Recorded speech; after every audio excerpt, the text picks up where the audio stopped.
আসসালামু আলাইকুম রহমতুল্লাহ। এসবিডি 24 চ্যানেলের পক্ষ থেকে সবাইকে স্বাগতম। তো গত পর্বে আমরা দেখেছিলাম যে কিভাবে অ্যাট্রিবিউটের ব্যবহার করতে হয়।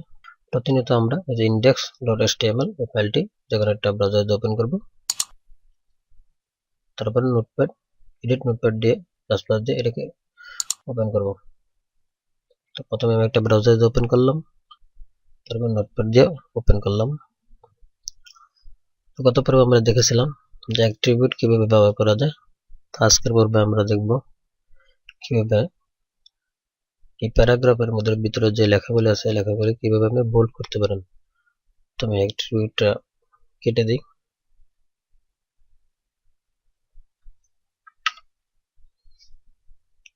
ভালোভাবে বোঝার জন্য প্যারাগ্রাফটা ছোট করে নিতেছি।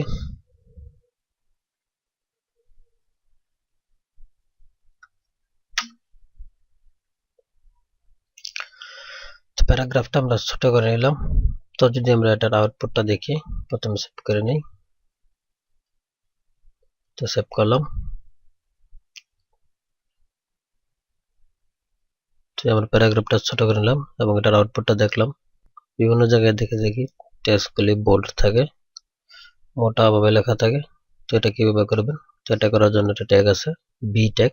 এটাও দুইটি ট্যাগ, বিগিনিং ট্যাগ এবং ক্লোজিং ট্যাগ। তো আপনি যদি পুরা এই লেখাটাকে বোল্ড করতে চান, তাহলে এটা পুরা প্যারাগ্রাফটাকে বি ট্যাগের ভিতরে রাখতে হবে।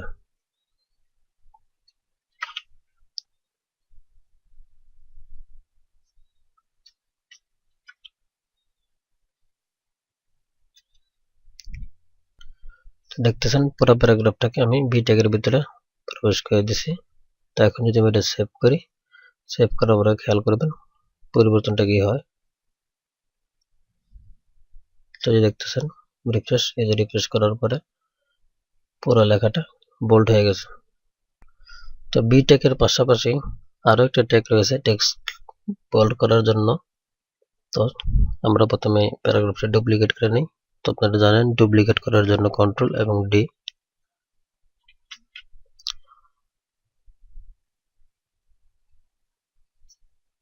তো সেটা হলো স্ট্রং। তো বি ট্যাগটা আগে ব্যবহার করা হতো, HTML5 আসার পরে বি ট্যাগটা সাধারণত ব্যবহার করা হয় না, স্ট্রং ট্যাগটাই বেশি ব্যবহার করা হয়।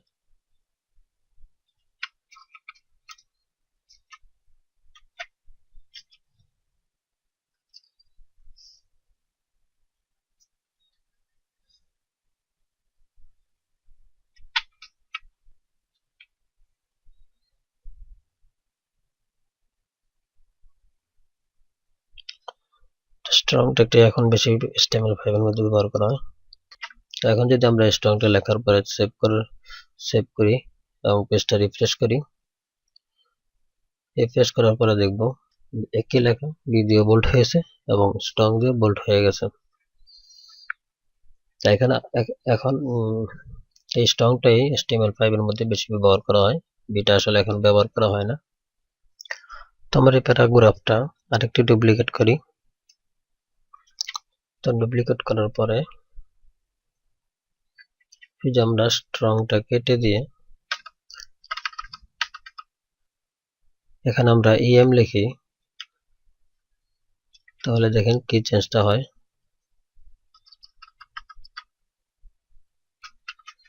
em লেখার পরে সেভ করলাম, সেভ করার পরে এটা যদি আমি আউটপুটটা দেখি, তো দেখতেছেন লেখাটা ইটালিক ফরম্যাটে হয়ে গেছে। দেখেন আমরা বিভিন্ন জায়গায় টেক্সট দেখি বাঁকাভাবে লেখা থাকে। তো এই যে em দ্বারা এই টেক্সটটাকে ইটালিক ফরম্যাটে লেখা হয়, অর্থাৎ এটা বাঁকাভাবে লেখা হয়। তো সেম ভাবে ইটালিক করার জন্য আরেকটা ট্যাগ আছে। তো আমরা এটাকে আবার ডুপ্লিকেট করতেছি। ডুপ্লিকেট করার পরে বোঝার জন্য একটা স্পেস দিয়ে দিতেছি। তো এম এর পরিবর্তে যদি আপনি এখানে আই লেখেন, ওইটাও ডাবল কোট যদি আপনি এখন আই লিখে দেন,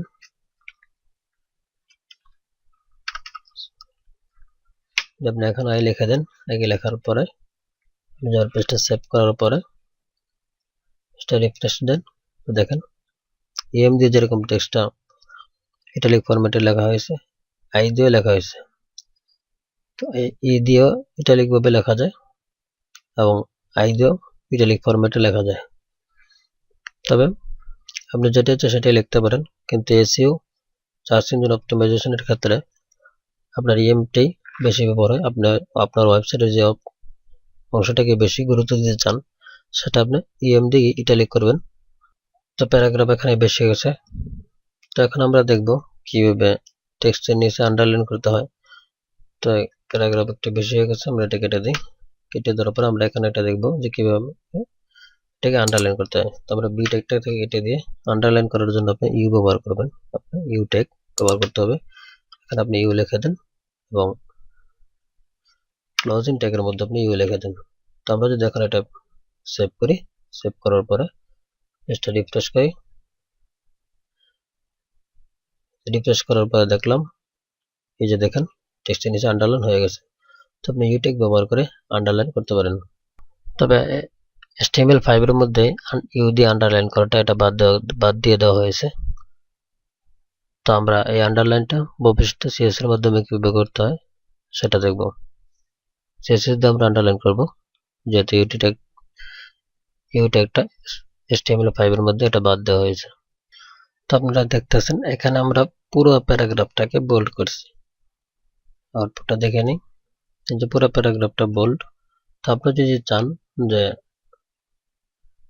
পুরো প্যারাগ্রাফটা বোল্ড করবেন না, শুধুমাত্র আপনি এই একটা ওয়ার্ডকে আপনি বোল্ড করবেন, যেমন দেখেন এই যে শব্দটা আপনার যদি চান শুধু একটা শব্দকে আপনি কি করবেন বোল্ড করবেন, তাহলে আপনি এটা এখান থেকে কেটে দিতেছি।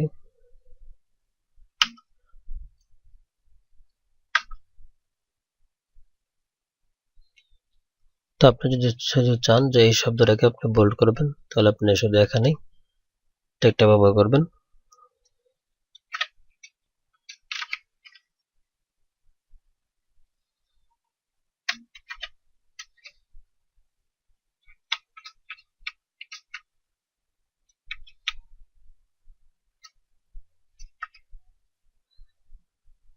তো দেখতেছেন আমরা এই একটা শব্দকে স্ট্রং ট্যাগের ভিতরে লিখেছি। লেখার পর এখন যদি আমরা এটা সেভ করি এবং পেজটা রিফ্রেশ করি, রিফ্রেশ করার পরে দেখব এই যে দেখেন পুরো প্যারাগ্রাফটুকু চলে আসছে, কিন্তু আমরা এই যে একটা শব্দকে আমরা স্ট্রং ট্যাগের ভিতরে ঢুকিয়ে দিয়েছি, এটা শুধু বোল্ড হয়েছে। তো এখানে দেখতেছেন আমরা আবার পুরো প্যারাগ্রাফটাকে বোল্ড করেছি, এবং আপনি যদি এখন চান যে বোল্ড করা পুরো প্যারাগ্রাফটার মধ্যে থেকে আপনি কিছু অংশকে ইটালিক করতে চান, তাহলে এটা কিভাবে করবেন? বোল্ড আপনি হয়তো বি ট্যাগ দিয়ে বোল্ড করতে পারেন করছেন, অথবা স্ট্রং ট্যাগ দিয়ে বোল্ড করছেন, এবং এর ভিতরে যে অংশ আছে এর ভিতরে আপনি কিছু অংশকে ইটালিক করতে চান, তাহলে এটাকে কি করবেন? আপনি যে অংশটাকে আপনি ইটালিক করতে চান সেখানে আপনি ইএম ট্যাগটা ব্যবহার করবেন। তো সেখানে আপনি ইএম ট্যাগটা ব্যবহার করবেন। তো মনে করেন আমি এই থেকে এ পর্যন্ত আপনি এটাকে ইটালিক করব, তো এটা আমি ইএম ট্যাগের ভিতরে ঢুকিয়ে দেব।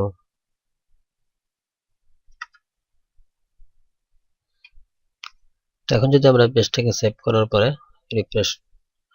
পেজটাকে সেভ করে রিফ্রেশ করি, তো রিফ্রেশ করার পরে দেখব যে বোল্ড করা অংশের ভিতরে আমাদের যে অংশটুকু ইএম ট্যাগ ব্যবহার করছি সেই অংশটুকু ইটালিক হয়ে গেছে, ইটালিক ফরম্যাটে লেখা হয়ে গেছে। তো HTML এর ভিতরে একটা বিষয় দেখছেন, এটা হলো এটাকে নেস্টিং করানো যায়। তো দেখতেছেন হেড ট্যাগের ভিতরে আমরা ঢুকিয়েছি বডি ট্যাগ, তারপর এখানে আমরা আবার বডি ট্যাগের ভিতরে প্যারাগ্রাফ ট্যাগটা পি ট্যাগটা ঢুকিয়েছি। তো পি প্যারাগ্রাফের ভিতরে আবার আমরা এটাকে বি ট্যাগ অর্থাৎ বোল্ড ট্যাগটাকে ব্যবহার করেছি, স্ট্রং ট্যাগ ব্যবহার করেছি। তারপরে এর ভিতরে আবার আমরা ইএম ট্যাগটা ব্যবহার করতে পারছি। অর্থাৎ এইভাবে একটা ট্যাগের ভিতরে একটা ট্যাগ ঢুকিয়ে নেস্টিং করানো যায়, একটার ভিতরে আরেকটা ট্যাগ নেস্টিং করে লিখতে পারবেন। তো আপনি যদি এখানে আপনি ইএম ট্যাগ লেখার পরে আপনি পি এর পর আবার ইএম ট্যাগ ব্যবহার করেন, তাহলে হয়তো এটা আউটপুটটা সঠিক দেখাবে, কিন্তু অনেক ক্ষেত্রে এটা সঠিক দেখাবে না, অথবা কোনো ক্ষেত্রে সঠিক দেখাইতে পারে, কিন্তু আসলে সিস্টেম না, এভাবে করাটা ঠিক না। কোডের যে ধারাবাহিকতা এটা আপনাকে রক্ষা করে চলতে হবে। বিগিনিং এবং এন্ডিং ট্যাগ এটা আপনার খেয়াল করে কোড লিখতে হবে। তো আমরা আজকের ভিডিওতে শিখলাম বোল্ড করা, ইটালিক করা, এবং আন্ডারলাইন দেওয়া। তো এই জিনিসগুলি আপনি বাড়িতে প্র্যাকটিস করে নেবেন। আজকের ভিডিও এই পর্যন্তই। পরবর্তী ভিডিও দেখার আমন্ত্রণ জানিয়ে এখানে শেষ করছি। আসসালামু আলাইকুম।